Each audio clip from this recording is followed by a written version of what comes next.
Welcome to focus 18. ನಾನ್ Sharmita Shetty. Karnataka model blueprint 2023 ಬಿಜೆಪಿಯ road map ready. Sankranti ಸಂಪುಟ ಪ್ಲಾನ್, ಯಾರಿಗೆ ಶಾಕ್ ಯಾರಿಗೆ ಅದೃಷ್ಟ. ಮಿಷನ್ 150 ಮೆಗಾ ರಣತಂತ್ರ, ಹೈಕಮಾಂಡ್ ಸೀಕ್ರೆಟ್ ಬ್ರಹ್ಮಾಸ್ತ್ರ. ಜನವರಿಯಲ್ಲಿ ಬಿಜೆಪಿಯಲ್ಲಿ ಕ್ರಾಂತಿ ಉಂಟಾಗುತ್ತಾ? ಆಡಳಿತಕ್ಕೆ ಹೊಸ ಸ್ವರೂಪ ಕೊಡಲು ದಿಲ್ಲಿ ನಾಯಕರು ಮಾಡಿದ ಪ್ಲಾನ್ ಏನು? ಬೊಮ್ಮಾಯಿ ಬಳಗದಲ್ಲಿ ದೊಡ್ಡ ಬದಲಾವಣೆಯಾಗುತ್ತಾ? ಇದೇ ಇವತ್ತಿನ focus 18 Sankranti secret. Karnataka model blueprint 2023 ಬಿಜೆಪಿಯ road map ready.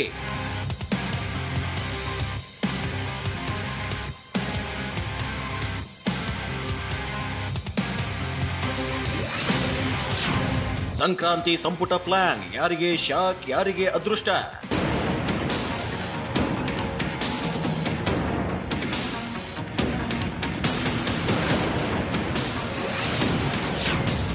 Mission 150 mega ರಣತಂತ್ರ, ಹೈಕಮಾಂಡ್ ಸೀಕ್ರೆಟ್ ಬ್ರಹ್ಮಾಸ್ತ್ರ. ಹಾನಗಲ್ ಉಪಚುನಾವಣೆಯಲ್ಲಿ ಸೋಲು, ಪರಿಷತ್ ಚುನಾವಣೆಯಲ್ಲಿ ಅನಿರೀಕ್ಷಿತ ಫಲಿತಾಂಶ, ಲೋಕಲ್ ವಾರ್ನಲ್ಲಿ ದೊಡ್ಡ ಆಘಾತ. ಹೀಗೆ ಸಾಲು ಸಾಲು ಅಡೆತಡೆಗಳಿಂದ ಕಂಗೆಟ್ಟಿರುವ ಬಿಜೆಪಿಗೆ ಈಗ ಮತ್ತೊಂದು ಹೊಸ ಸವಾಲು, ಹೊಸ ಆಘಾತ. 2022ರಲ್ಲಿ ಎದುರಾಗುವ ಸೂಚನೆಗಳು ಗೋಚರಿಸುತ್ತಿವೆ. ಸಂಕ್ರಾಂತಿಯ ನಂತರದಲ್ಲಿ ಕ್ರಾಂತಿಕಾರಕ ಬದಲಾವಣೆಗಳು ಗೋಚರವಾಗ್ತಿದೆ. ಅದರಲ್ಲೂ ಈ ಬದಲಾವಣೆ ಸಚಿವ ಸಂಪುಟದಲ್ಲಿರುವ ಮಹಾನಾಯಕರ ಬುಡವನ್ನೇ ಅಲ್ಲಾಡಿಸುತ್ತಿದೆ. ಯಾಕೆಂದ್ರೆ ಸಂಕ್ರಾಂತಿಯ ನಂತರ ಯತ್ನಾಳ್ ಹೇಳಿದ ಭವಿಷ್ಯ ನಿಜವಾಗುತ್ತಾ ಅನ್ನೋ ಪ್ರಶ್ನೆ ಎದ್ದಿದೆ. ಸಂಪುಟಕ್ಕೆ ಸರ್ಜರಿಯಾಗುವ ಬಗ್ಗೆ ಚರ್ಚೆಗಳು ನಡೆಯುತ್ತಿದ್ದು ರಾಜ್ಯ ರಾಜಕೀಯದಲ್ಲಿ ಸಂಚಲನ ಮೂಡಿಸುತ್ತಿದೆ.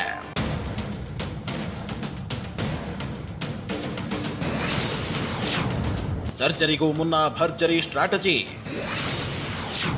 ಸಿಎಂ ಬೊಮ್ಮಾಯಿಯಿಂದ ಕರ್ನಾಟಕ ಮಾಡೆಲ್ ಪ್ಲಾನ್. ಬಿಜೆಪಿ ಪಾಳ್ಯದಲ್ಲಿ ಕರ್ನಾಟಕ ಮಾಡೆಲ್ ಬ್ಲೂ ಪ್ರಿಂಟ್ 2023ರ ರೋಡ್ ಮ್ಯಾಪ್ ರೆಡಿಯಾಗಿದೆ. ಸಂಕ್ರಾಂತಿಯ ಸಂಪುಟ ಪ್ಲಾನ್ನಲ್ಲಿ ಯಾರಿಗೆ ಶಾಕ್ ಆದಿದೆ, ಯಾರಿಗೆ ಅದೃಷ್ಟ ಲಕ್ಷ್ಮಿ ಒಲೆಯಲ್ಲಿದ್ದಾಳೆ ಅನ್ನೋ ಕುತೂಹಲ ಮನೆ ಮಾಡಿದೆ. ಬಿಜೆಪಿ ಮಿಷನ್ 150 ಮೆಗಾ ರಣತಂತ್ರ, ಹೈಕಮಾಂಡ್ ಸೀಕ್ರೆಟ್ ಬ್ರಹ್ಮಾಸ್ತ್ರ ಯಾವ ರೀತಿ ಇರುತ್ತೆ ಅನ್ನೋ ಪ್ರಶ್ನೆ ಹುಟ್ಕೊಂಡಿದೆ. ಪರಿಷತ್ ಚುನಾವಣೆಯಲ್ಲಿ ಬಿಜೆಪಿ ಅಂದುಕೊಂಡಂತೆ ಸ್ಥಾನಗಳನ್ನು ಗೆಲ್ಲಿಸಿರಲಿಲ್ಲ. ಲೋಕಲ್ ಕದನದಲ್ಲಿ ಹೆಚ್ಚು ಸ್ಥಾನಗಳನ್ನು ಗೆಲ್ಲುವ ಆತ್ಮವಿಶ್ವಾಸದೊಂದಿಗೆ ಕೇಸರಿ ಪಾಳ್ಯ ಕಣಕ್ಕಿಳಿದಿತ್ತು. ಈ ಮೂಲಕ ಪರಿಷತ್ ಚುನಾವಣೆಯ ಡ್ಯಾಮೇಜ್ ಕಂಟ್ರೋಲ್ಗೆ ಮುಂದಾಗಿದ್ರು ಸಿಎಂ ಬೊಮ್ಮಾಯಿ. ಆದರೆ ಸ್ಥಳೀಯ ಕದನದಲ್ಲೂ ಬಿಜೆಪಿ ಮುಗ್ಗರಿಸಿದೆ. ಹಾನಗಲ್ ಉಪಚುನಾವಣೆಯ ಸೋಲಿನಿಂದ ಕಂಗೆಟ್ಟಿರೋ ಸಿಎಂಗೆ ಲೋಕಲ್ ಫೈಟ್ನ ಸೋಲು ಗಾಯದ ಮೇಲೆ ಬರೆ ಎಳೆದಂತಾಗಿದೆ. ಸ್ಥಳೀಯ ಸಂಸ್ಥೆಗಳ ಚುನಾವಣೆಯಲ್ಲಿ ಬಿಜೆಪಿಗೆ ಹಿನ್ನಡೆಯಾಗಿರೋದ್ರಿಂದ ರಾಜ್ಯ ಬಿಜೆಪಿ ಉಸ್ತುವಾರಿ ಅರುಣ್ ಸಿಂಗ್ ಅಸಮಾಧಾನಗೊಂಡಿದ್ದಾರೆ. ಆಡಳಿತ ಪಕ್ಷವಾಗಿ ಹಿನ್ನಡೆ ಅನುಭವಿಸಿದ್ದಕ್ಕೆ ಅರುಣ್ ಸಿಂಗ್ ಬೇಸರ ಮಾಡಿಕೊಂಡಿದ್ದಾರೆ ಅಂತ ಹೇಳಲಾಗ್ತಿದೆ. ಈ ಬಗ್ಗೆ ರಾಜ್ಯ ಬಿಜೆಪಿ ಘಟಕದಿಂದ ಅರುಣ್ ಸಿಂಗ್ ವರದಿ ಕೇಳಿದ್ದಾರೆ ಅನ್ನೋ ಮಾತಿದೆ.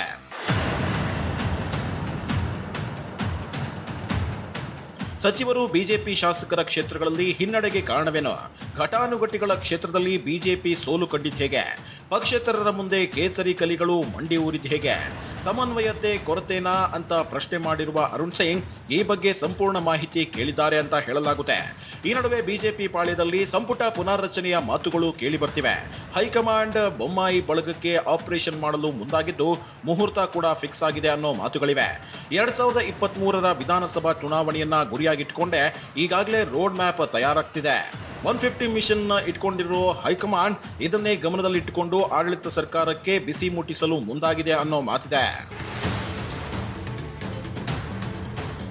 ಕಳೆದ ಹಲವು ದಿನಗಳಿಂದ ಬಿಜೆಪಿ ಪಾಳ್ಯದಲ್ಲಿ ಸಂಪುಟ ಪುನರ್ರಚನೆಯ ಮಾತುಗಳು ಕೇಳಿ ಬರ್ತಿದ್ವು. ಈಗ ಈ ಸುದ್ದಿ ನಿಜವಾಗುವ ಲಕ್ಷಣಗಳು ಕಂಡು ಬರ್ತಿವೆ. ಸಿಎಂ ಬೊಮ್ಮಾಯಿ ಮುಂದೆ ಈಗ ಕ್ಯಾಬಿನೆಟ್ ಪುನರ್ರಚನೆಯ ಸವಾಲಿದೆ. 2 ದಿನಗಳ ರಾಜ್ಯ ಕಾರ್ಯಕಾರಿಣಿ ಸಭೆಯಲ್ಲೂ ಈ ಬಗ್ಗೆ ಚರ್ಚೆಯಾಗಿದೆ ಅನ್ನೋ ಮಾತುಗಳಿವೆ. ಕಾರ್ಯಕಾರಿಣಿಯಲ್ಲಿ ಸಿಎಂ ಬೊಮ್ಮಾಯಿಗೆ ಬೆಂಬಲ ಸಿಕ್ಕಿದೆ. ಅರುಣ್ ಸಿಂಗ್ ಬೊಮ್ಮಾಯಿ ನಾಯಕತ್ವಕ್ಕೆ ಯಾವುದೇ ರೀತಿ ಸಂಕಷ್ಟವಿಲ್ಲ ಅಂತ ಹೇಳಿದ್ದಾರೆ. ಈ ಮೂಲಕ ಸಿಎಂಗೆ ಹೈಕಮಾಂಡ್ ಶ್ರೀರಕ್ಷೆ ಸಿಕ್ಕಂತಾಗಿದೆ. ಸಾಲು ಸಾಲು ಚುನಾವಣೆ ಸೋಲಾದರೂ ಸಿಎಂ ಸ್ಥಾನ ಸದ್ಯಕ್ಕಂತೂ ಭದ್ರವಾಗಿದೆ. ಈ ನಡುವೆ ಬೊಮ್ಮಾಯಿ ಆಪ್ತರೆ ಹೈಕಮಾಂಡ್ ಸಂಪುಟ ಪುನರ್ರಚನೆಗೆ ಗ್ರೀನ್ ಸಿಗ್ನಲ್ ಕೊಟ್ಟಿದೆ ಅಂತ ಹೇಳಿರೋದು ಸಂಚಲನ ಮೂಡಿಸಿದೆ. ಹಾನಗಲ್ನಲ್ಲಿ ಮುಖಭಂಗ, ಪರಿಷತ್ನಲ್ಲಿ ಹಿನ್ನಡೆ, ಲೋಕಲ್ ಫೈಟ್ನಲ್ಲೂ ಬಿಜೆಪಿಗೆ ದೊಡ್ಡ ಮಟ್ಟದ ಸೋಲಾಗಿರೋದ್ರಿಂದ ಹೈಕಮಾಂಡ್ ರಾಜ್ಯ ಬಿಜೆಪಿ ಮೇಲೆ ಅಸಮಾಧಾನಗೊಂಡಿದೆ. ಸಾಲು ಸಾಲು ಚುನಾವಣೆಗಳಲ್ಲಿ ಜನ ಆಡಳಿತ ಪಕ್ಷವನ್ನೇ ತಿರಸ್ಕರಿಸುತ್ತಿರೋದು ದಿಲ್ಲಿ ನಾಯಕರಿಗೆ ನುಂಗಲಾರದ ತುತ್ತಾಗಿದೆ. ಇದು ಭವಿಷ್ಯದಲ್ಲಿ ಅದರಲ್ಲೂ 2023ರ ವಿಧಾನಸಭಾ ಚುನಾವಣೆಗೆ ಪರಿಣಾಮ ಬೀರುತ್ತೆ ಅಂತ ಅರಿತಿರುವ ದಿಲ್ಲಿ ವರಿಷ್ಠರು ಸಂಪುಟ ಪುನರಚನೆಗೆ ಕೈ ಹಾಕಲಿದ್ದಾರೆ. ಇದರ ಜೊತೆಗೆ ರಾಜ್ಯದ ಜನತೆಗೆ ಉತ್ತಮ ಆಡಳಿತವನ್ನ ನೀಡುವ ನಿಟ್ಟಿನಲ್ಲಿ ಈ ರೀತಿ ನಿರ್ಧಾರಕ್ಕೆ ಮುಂದಾಗಿದ್ದಾರೆ ಅಂತ ಹೇಳಲಾಗ್ತಿದೆ.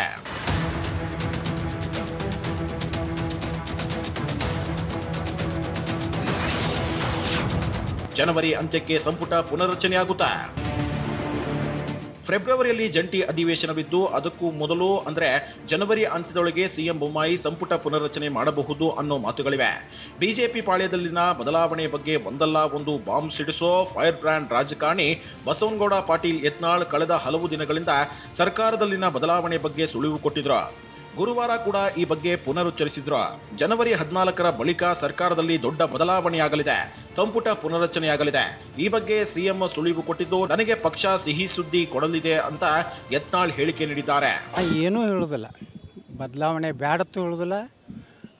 ಪಕ್ಷದ ಹೈಕಮಾಂಡ್ ಏನು ನಿರ್ಣಯ ಅದಕ್ಕೆ ನಾವು ಬದ್ದಿರ್ತೀವಿ. ಸಂಕ್ರಾಂತಿಗೆ ಬರಲಿಲ್ಲ, ಸಂಕ್ರಮಣ 14ಕ್ಕೆ ಹೋಸಲ ಹೇಳಿದ್ದೆ, ಒಂದು ವಿಕೆಟ್ ಹಾರ್ತಿಲ್ಲ.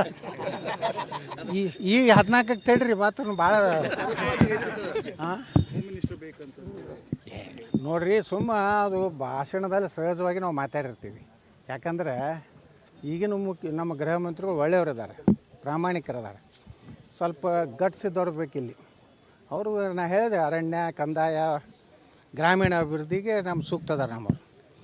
ನಮ್ಮಂತರ ಕೈ ಕೊಟ್ಟರೆ ಬರೋಬ್ಬರಿಗೆ ಏನು ದೇಶ ವಿರೋಧಿ ಚಟುವಟಿಕೆ ಮಾಡೋರು ಉಪಾಧ್ಯಾಯಗಳು ಅದಾರಲ್ಲ. ಈ ಬಿಜಾಪುರನಾಗೂ ದಲಿತರ ಮೇಲೆ, ಮಹಿಳೆ ಮೇಲೆ ದೌರ್ಜನ್ಯ, ಇಂಥವ್ರಿಗೆ ಬರೋಬ್ಬರಿ ಬುದ್ಧಿ ಕಲಿಸ್ಬೇಕು. ಇಲ್ಲಾಂದರೆ ಇಂಥ ಗುಂಡಾಗಳು, ಕ್ರಿಮಿನಲ್ಸು ಇವತ್ತು MLA MP ಆದರೆ ದೇಶದ ಪರಿಸ್ಥಿತಿಯನ್ನು ಈಗ ನೋಡಿದ್ರೆ ಯತ್ನಾಳ್ ಬಾಂಬ್ ಸಿಡಿಸಿದಂತೆ ಬಿಜೆಪಿಯಲ್ಲಿ ಜನವರಿ ಅಂತ್ಯದೊಳಗೆ ಬಹುದೊಡ್ಡ ಬದಲಾವಣೆಯಾಗಲಿದೆಯಾ? ಕಿರಿಕ್ ಸಚಿವರಿಗೆ ಕೋಕ್ ನೀಡಿ ಬಿಜೆಪಿ ಆಡಳಿತವನ್ನ ಮತ್ತಷ್ಟು ಚುರುಕುಗೊಳಿಸುತ್ತಾ ಹೈಕಮಾಂಡ್ ಮತ್ತೆ ರಾಜ್ಯದ ಜನರ ವಿಶ್ವಾಸವನ್ನ ಗಳಿಸಲು ದಿಲ್ಲಿ ವರಿಷ್ಠರು ಇನ್ನಿಲ್ಲದ ಪ್ರಯತ್ನ ಮಾಡ್ತಿದ್ದಾರೆ.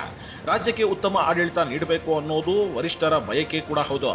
ಒಂದ್ ವೇಳೆ ಜನವರಿ ಅಂತ್ಯದೊಳಗೆ ಪುನರ್ರಚನೆಗೆ ಮುಹೂರ್ತ ಫಿಕ್ಸ್ ಆಗಿಲ್ಲ ಅಂದ್ರೆ ಮಾರ್ಚ್ನಲ್ಲಿ ಬಜೆಟ್ ಅಧಿವೇಶನವಿದ್ದು ಅದಕ್ಕೂ ಮೊದಲು ಬೊಮ್ಮಾಯಿ ಬಳಗಕ್ಕೆ ಸರ್ಜರಿ ಆಗಬಹುದು ಅನ್ನೋ ಬಗ್ಗೆ ಚರ್ಚೆ ಆಗುತ್ತಿದೆ.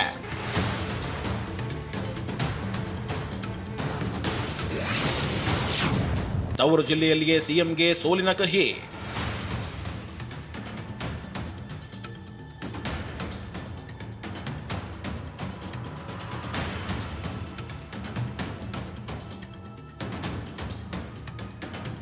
ಒಂದ್ ಕಡೆ ಸಿಎಂ ಹಾನಗಲ್ ಉಪಚುನಾವಣೆ ಸಮಯದಲ್ಲಿ ಅಲ್ಲಿಯೇ ಠಿಕಾಣಿ ಹೂಡಿ ಅಬ್ಬರದ ಪ್ರಚಾರ ನಡೆಸಿದ್ರು. ಇಡೀ ಸರ್ಕಾರವೇ ಹಾನಗಲ್ಗೆ ದಾಂಗುಡಿ ಇಟ್ಟಿತ್ತು. ಇವೆಲ್ಲದರ ಹೊರತಾಗಿಯೂ ಸಿಎಂ ತವರು ಕ್ಷೇತ್ರದಲ್ಲಿ ಬಿಜೆಪಿ ಸೋಲುಂಡಿತ್ತು. ಈ ಸೋಲಿನ ಸರಣಿ ಇಲ್ಲಿಗೆ ನಿಲ್ಲೋದಿಲ್ಲ. ಇದಾದ್ಮೇಲೆ ಸ್ಥಳೀಯ ಸಂಸ್ಥೆ ಚುನಾವಣೆಯಲ್ಲೂ ಹಾವೇರಿಯ ಬಂಕಾಪುರ ಹಾಗೂ ಗುಟ್ಟಾಲದಲ್ಲೂ ಕಮಲಪಾಳಿಯ ಸೋಲು ಕಂಡಿದೆ. ಇಷ್ಟೆಲ್ಲದರ ಹೊರತಾಗಿಯೂ ಬೊಮ್ಮಾಯಿ ಮೇಲೆ ಹೈಕಮಾಂಡ್ ನಂಬಿಕೆ ಇಟ್ಟಿದೆ. ಈ ಸೋಲುಗಳ ಪರಾಮರ್ಶೆ ಮಾಡ್ತಿರೋ ಹೈಕಮಾಂಡ್ ಮುಂದಿನ 3 ತಿಂಗಳಲ್ಲಿ ಗುರಿಯನ್ನ ತಲುಪೋದಕ್ಕೆ ಮಾಸ್ಟರ್ ಪ್ಲಾನ್ ಮಾಡ್ತಿದೆ. ಹಾಗೆ 2023ರ ಟಾರ್ಗೆಟ್ ಇಟ್ಕೊಂಡಿರೋ ದಿಲ್ಲಿ ನಾಯಕರು ಮುಂದಿನ ವಿಧಾನಸಭಾ ಚುನಾವಣೆಯಲ್ಲಿ 150 ಸ್ಥಾನಗಳನ್ನ ಗೆಲ್ಲುವ ಗುರಿ ಹೊಂದಿದ್ದಾರೆ. ಅದಕ್ಕಾಗಿ ಈಗಿನಿಂದಲೇ ಸ್ಟ್ರಾಟಜಿ ಹುಡುಕಿದ್ದಾರೆ. ಪಕ್ಷಕ್ಕೆ ಭದ್ರ ತಳಪಾಯ ಹಾಕ್ತಿದ್ದಾರೆ. ಎಲ್ಲಾ ಆಯಾಮದಲ್ಲೂ ರಾಜಕೀಯ ಲಾಭಗಳ ಲೆಕ್ಕಾಚಾರ ಮಾಡ್ತಿದ್ದಾರೆ.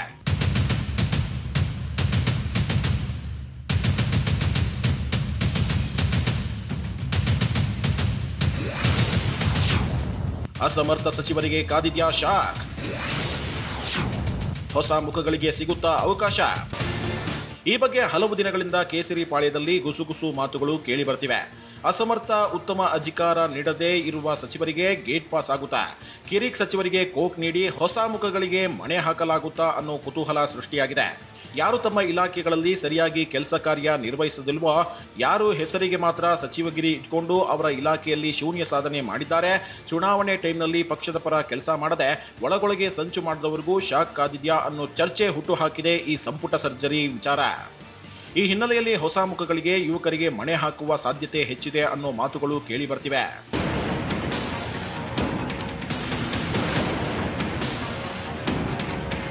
ಹುಬ್ಬಳ್ಳಿಯಲ್ಲಿ 2 ದಿನಗಳ ಕಾಲ ನಡೆದ ರಾಜ್ಯ ಕಾರ್ಯಕಾರಿಣಿಯಲ್ಲೂ ಈ ವಿಚಾರದ ಬಗ್ಗೆ ಚರ್ಚೆಯಾಗಿದೆ ಅನ್ನೋ ಮಾತಿದೆ. ಹೊಸ ಮುಖಗಳಿಗೆ ಪಕ್ಷನಿಷ್ಠರಿಗೆ ಬಿಜೆಪಿ ನಾಯಕರು ಮಣೆ ಹಾಕ್ತಾರಾ ಅನ್ನೋ ವಿಚಾರ ಚರ್ಚೆ ಆಗ್ತಿರೋ ಬೆನ್ನಲ್ಲೇ ಎಂಪಿ ರೇಣುಕಾಚಾರ್ಯ ಬದಲಾವಣೆ ಬಗ್ಗೆ ಹೇಳಿಕೆ ನೀಡಿದ್ದಾರೆ. ಕಳೆದ 3 ಅವಧಿಗೆ ಸಚಿವರಾಗಿದ್ದವರು ತಾವಾಗಿಯೇ ಪದವಿಯಿಂದ ಕೆಳಗಿಳಿದು ಪಕ್ಷದ ಬಲವರ್ಧನೆಯಲ್ಲಿ ತೊಡಗಿಕೊಳ್ಳಬೇಕು ಅಂತ ಕರೆ ನೀಡಿದ್ದಾರೆ. ಹೊಸಬರಿಗೆ ಹೈಕಮಾಂಡ್ ಮಣೆ ಹಾಕುತ್ತಾ ಅನ್ನೋ ಪ್ರಶ್ನೆಗೆ ಉತ್ತರ ನೀಡುವಂತಿತ್ತು ಸಿಎಂ ರಾಜಕೀಯ ಕಾರ್ಯದರ್ಶಿ ರೇಣುಕಾಚಾರ್ಯ ಹೇಳಿಕೆ. ಇನ್ನು ರೇಣುಕಾಚಾರ್ಯ ಕೂಡ ಖುದ್ದು ಸಚಿವ ಸ್ಥಾನ ಆಕಾಂಕ್ಷಿಯಾಗಿದ್ದು ಬಿಎಸ್ವೈ ಸರ್ಕಾರವಿದ್ದಾಗಲೂ ಮಂತ್ರಿ ಸ್ಥಾನದ ಮೇಲೆ ಕಣ್ಣಿಟ್ಟಿದ್ರು. ಆದ್ರೆ ಆಗ ಅವರು ಸಚಿವ ಸ್ಥಾನದಿಂದ ವಂಚಿತರಾಗಿದ್ರು. ಈಗ ಮತ್ತೆ ಈ ರೀತಿ ಹೇಳಿಕೆ ಕೊಡುವ ಮೂಲಕ ತಾನೂ ಕೂಡ ಸಚಿವ ಸ್ಥಾನದ ಆಕಾಂಕ್ಷಿ ಅನ್ನೋದನ್ನ ಪರೋಕ್ಷವಾಗಿ ಹೇಳಿದ್ದಾರೆ ರೇಣುಕಾಚಾರ್ಯ. ಈಗ ಮೊನ್ನೆ ಹೊಸಬರಾಗಿದ್ದಾರೆ. ಸುನಿಲ್ ಕುಮಾರ್, ನಮ್ಮ ಶಂಕರ ಮುನಿನಕೊಪ್ಪ, ಯಾರು ಹೊಸಬರಾಗಿದ್ದಾರೆ ಅವ್ರನ್ನ ಹೊರತುಪಡಿಸಿ 2004, 8, 13, 18ರಲ್ಲಿ ಯಾರು ಸಚಿವರಾಗಿದ್ದಾರೆ 3 ಬಾರಿ. ಸಂಘಟನೆಗೆ ತಮ್ಮ ಸಮಯವನ್ನು ಕೊಡಬೇಕು. ಭಾರತೀಯ ಜನತಾ ಪಾರ್ಟಿಲಿ ನಮ್ಮನ್ನು ಪಕ್ಷ ಗುರ್ತಿಲ್ಲ, ನಾವು ಗೆದ್ದಿಲ್ಲ, ನನಗೆ ಕೊಡೋದು ಬೇಡ, ನನಗೆ ಬೇಡ. ಹೊಸ ಮುಖಗಳು ಬರಬೇಕು. ವರ್ಚಸ್ಸು ಸರ್ಕಾರ ವರ್ಚಸ್ಸು ಪಕ್ಷದ ಜಾಸ್ತಿ ಆಗುತ್ತೆ. ಅವರು ಸ್ವಯಂ ಪ್ರೇರಿತ ರಾಜೀನಾಮೆ ಕೊಡಬೇಕಂತೇಳಿ ವಿನಂತಿನ ಮಾಡ್ತೀರಿ.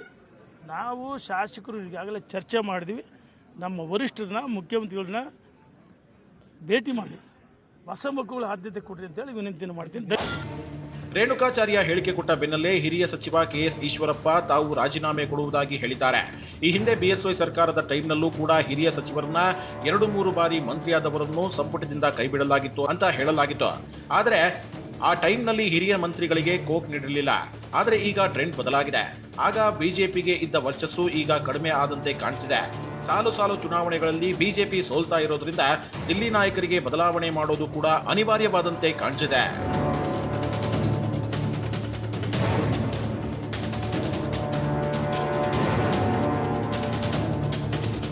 ಎಲೆಕ್ಷನ್ಗಳಲ್ಲಿ ಬಿಜೆಪಿ ಉತ್ತಮ ಪ್ರದರ್ಶನ ನೀಡದೇ ಇರೋದು ಸಹಜವಾಗಿ ಹೈಕಮಾಂಡ್ಗೆ ಅಸಮಾಧಾನ ತಂದಿದೆ. ಹೀಗಾಗಿ ಇದರಿಂದ ಪಕ್ಷಕ್ಕೆ ಯಾವುದೇ ರೀತಿ ಡ್ಯಾಮೇಜ್ ಆಗಬಾರದು ಅನ್ನೋ ನಿಟ್ಟಿನಲ್ಲಿ ಮೇಜರ್ ಆಪರೇಷನ್ಗೆ ಮುಂದಾಗಿದೆ ಅನ್ನೋ ಚರ್ಚೆ ಹುಟ್ಟಿಕೊಂಡಿದೆ. ಜನವರಿ ಅಥವಾ ಫೆಬ್ರವರಿ ತಿಂಗಳಿನಲ್ಲಿ ಬೊಮ್ಮಾಯಿ ಸರ್ಕಾರಕ್ಕೆ ಮೇಜರ್ ಸರ್ಜರಿ ಆಗೋ ಸಾಧ್ಯತೆ ಇದೆ ಅನ್ನೋ ಮಾತಿದೆ. 2023ರ ವಿಧಾನಸಭಾ ಚುನಾವಣೆಯಲ್ಲಿ ಬಿಜೆಪಿ 150 ಸ್ಥಾನಗಳನ್ನು ಗಳಿಸಿ ಏಕಾಂಗಿಯಾಗಿ ಅಧಿಕಾರಕ್ಕೇರುವ ಗುರಿಯನ್ನ ಹೊಂದಿದೆ. ಅದಕ್ಕಾಗಿ ಈಗಿನಿಂದಲೇ BJP high command road map ready ಮಾಡಿಕೊಳ್ಳುತ್ತಿದೆ. ಈ ನಡುವೆ ಗುಜರಾತ್ ಮಾದರಿಯ ಸರ್ಕಾರವನ್ನೇ ರಾಜ್ಯದಲ್ಲೂ ಕೂಡ ಅನುಸರಿಸಲಾಗುತ್ತಾ. ಈ ಮಾದರಿಯಿಂದ ಅಲ್ಲಿನ ಸರ್ಕಾರದಲ್ಲಿ ದೊಡ್ಡ ಮಟ್ಟದಲ್ಲಿ ಬದಲಾವಣೆಯಾಗಿತ್ತು. ಅದೇ ರೀತಿ ರಾಜ್ಯ ಬಿಜೆಪಿ ಪಾಳ್ಯದಲ್ಲೂ ಬದಲಾವಣೆಯ ಗಾಳಿ ಬೀಸುತ್ತಾ ಅನ್ನೋ ಕುತೂಹಲ ಮನೆ ಮಾಡಿದೆ.